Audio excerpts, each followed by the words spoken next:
Hi అండి. Welcome to Vanilla's Corner. ఈరోజు చాలా టేస్టీగా ఉండే కందిపొడి ఎలా చేయాలో చూద్దాం.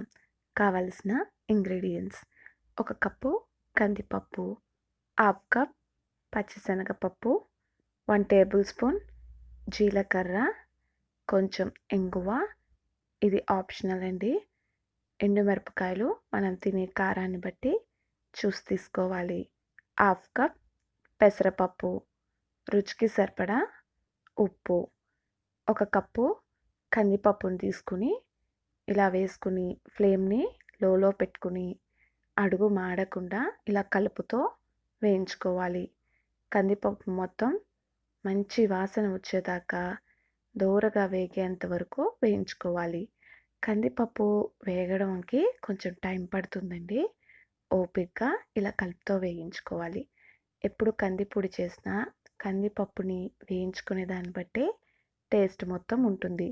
మనం ఎంత బాగా వేయించుకుంటే కందిపప్పు అంత బాగా కందిపొడి బాగుంటుంది.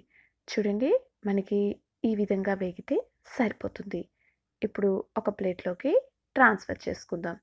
హాఫ్ కప్పు పెసరపప్పుని తీసుకోండి. ఒక కప్పు కందిపప్పుకి హాఫ్ కప్ పెసరపప్పు సరిపోతుంది. దీన్ని కూడా ఇలా కలుపుతో మంచి వాసన వచ్చేంత వరకు దోరగా వేయించుకోండి. పెసరపప్పు అనేది మనకి తొందరగానే వేగిపోతుందండి. ఎక్కువ టైం ఏం పట్టదు. లో ఫ్లేమ్లో పెట్టుకుని చేసుకోవాలి, లేకపోతే మాడిపోతాయి. ఈ విధంగా వేగితే సరిపోతుంది. ఒక ప్లేట్లోకి ట్రాన్స్ఫర్ చేసుకుందాం. హాఫ్ కప్ పచ్చిశనగపప్పు, ఒక కప్పు కందిపప్పుకి హాఫ్ కప్ పచ్చిశనగపప్పు వేసుకుని ఈ విధంగా కలుపుకుంటూ లో ఫ్లేమ్లో పెట్టుకుని వేయించుకోండి. మనం కందిపప్పుని ఎంతైతే తీసుకుంటామో అందులో సగం సగం పెసరపప్పు, సగం పచ్చిశనగపప్పు తీసుకోవాలి. ఇది కరెక్ట్ మెజర్మెంట్. కందిపప్పుని ఏ కొలతతో అయితే తీసుకుంటామో అదే కొలతలో సగం వరకు ఈ రెండు ఈక్వల్గా తీసుకోవాలి.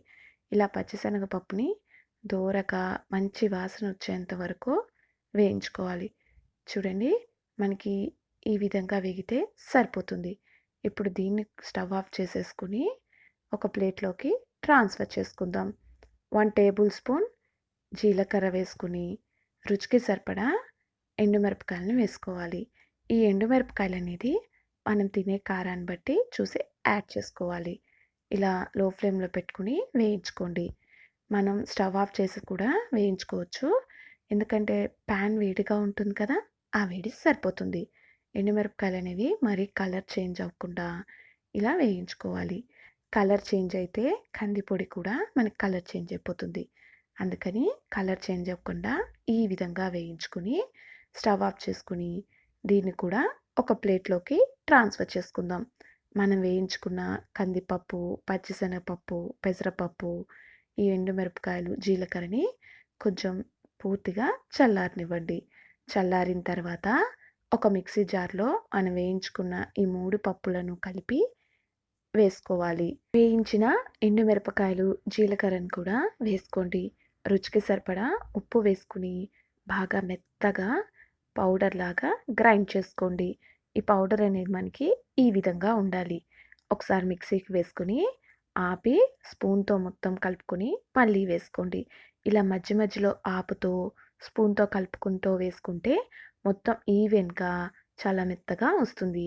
చూడండి, ఈ విధంగా ఉండాలి. ఇప్పుడు దీన్ని ఒక బౌల్లోకి ట్రాన్స్ఫర్ చేసుకుందాం.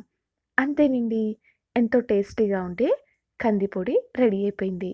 చాలా బాగుంటుందండి. వేడి వేడి అన్నంలో ఈ కందిపొడిని వేసుకుని ఒక స్పూన్ నెయ్యి వేసుకుని తింటే సూపర్గా ఉంటుంది.